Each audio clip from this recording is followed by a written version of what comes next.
Olha, aqui no Jornal da Record News nós temos tratado de vários assuntos e alguns deles motivados pelo desenvolvimento da tecnologia de uma maneira geral.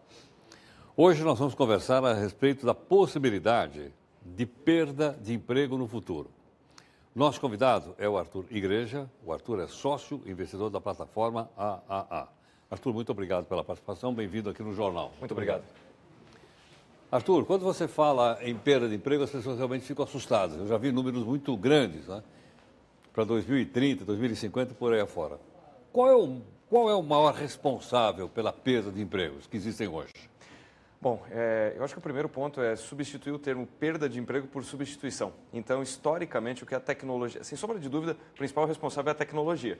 Sim. A tecnologia tem causado uma série de efeitos, substituído uma série de profissões que eram feitas por pessoas, mas essas pessoas têm transformado suas atividades e outros empregos têm surgido. Então, a movimentação que nós vemos, só que numa velocidade cada vez maior, é que profissões desaparecem, mas o trabalho é sempre infinito. Então, ele se transforma, ele surge de uma outra maneira. Então, nós temos hoje um fenômeno muito curioso, que várias profissões desaparecem, ou seja, as pessoas que estão procurando aquela vaga de trabalho não conseguem encontrá-la mais, e nós temos uma escassez tremenda de profissionais para trabalhar com atividades que acabaram de surgir. Então, esse movimento de transposição de vagas, de oportunidades, é que tem acontecido numa velocidade cada vez maior. Sim, bom, mas essas vagas estão sendo transferidas do setor industrial para o setor, por exemplo, de prestação de serviço?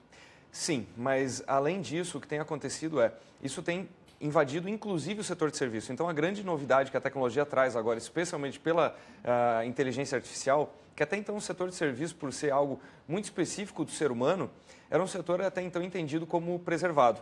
A noção de automação era até então restrita à indústria, ou seja, quando as pessoas pensam em automação, elas imaginam a chegada de robôs em linhas industriais, grandes máquinas, substituindo força de trabalho humana. O que nós temos visto cada vez mais é a inteligência artificial e vários outros mecanismos de software substituindo aspectos cognitivos e de tomada de decisão das pessoas. Então é por isso que o susto começa a aumentar, porque as pessoas começam a se dar conta que profissões que até então pareciam absolutamente protegidas, que só o ser humano poderia fazer, começam a ser automatizadas. Pode me dar um exemplo de uma profissão que só o ser humano poderia fazer?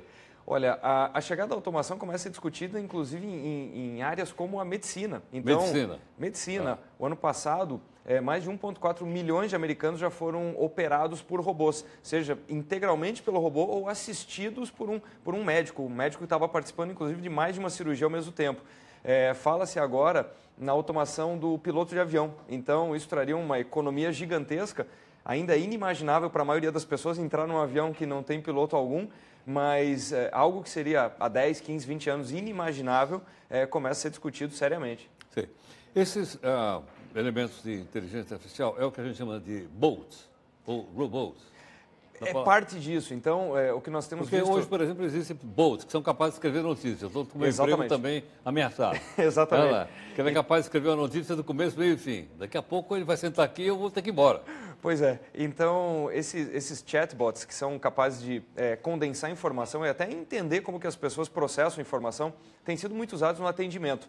Então, a inteligência artificial consegue aprender como os melhores atendentes de uma empresa conseguem se comportar, como as demandas das pessoas, por exemplo, num serviço de call center ou num serviço de atendimento ao consumidor, parte dessa demanda é repetitiva, esse robô consegue aprender como que os melhores atendentes se comportam e aí isso começa a se replicar digitalmente. Então, perceba, para escrever notícias ou para condensar informação, isso já tem acontecido. O ano passado foi feito um estudo a respeito, inclusive, de artigos científicos que foram plenamente escritos por robôs. Ou seja, eles leram inúmeros artigos, construíram um argumento e publicaram esse artigo sem que ninguém tivesse percebido. Bom, a gente extingue alguns postos de trabalho, mas cria outros. Sim.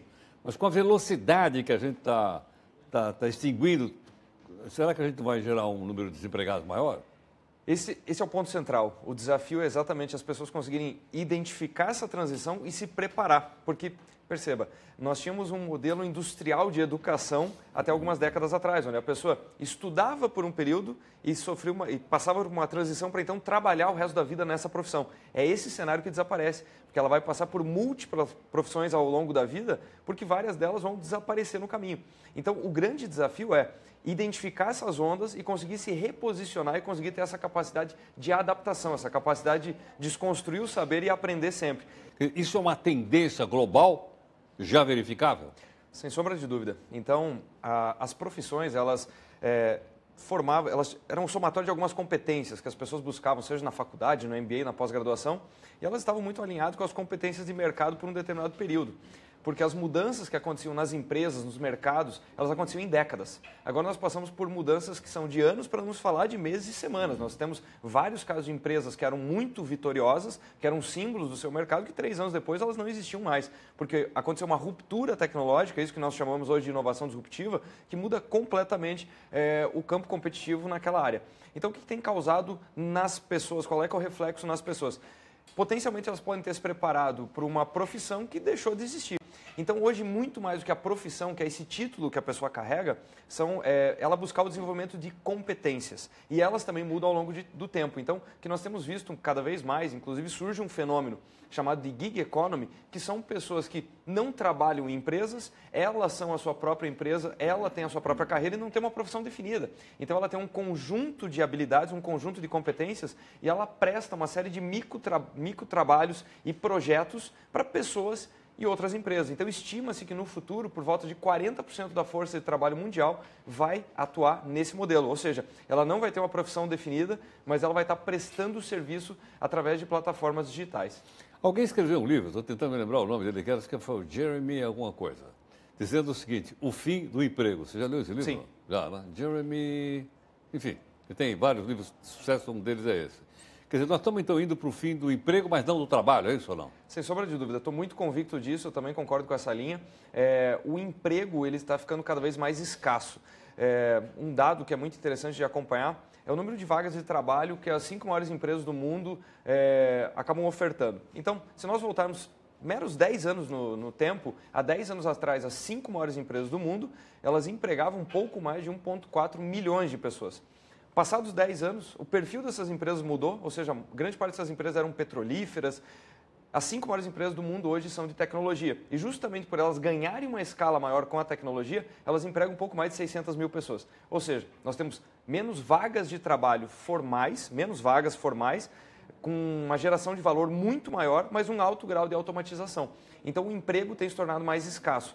E além disso tem um outro fenômeno social que é, por essa possibilidade da pessoa poder trabalhar como um freelancer digital, começa a se discutir o termo de nômade digital, ou seja, uma pessoa que, inclusive, ela não tem residência fixa. Ela trabalha através da internet para múltiplos países, para vários lugares. Então, sim, a noção do emprego fixo, da forma como nós conhecíamos décadas atrás, acredito que ele não vai desaparecer nunca, mas ele tem diminuído e tem se transformado. Bom, mas ele vai ter que cuidar também da sua própria aposentadoria.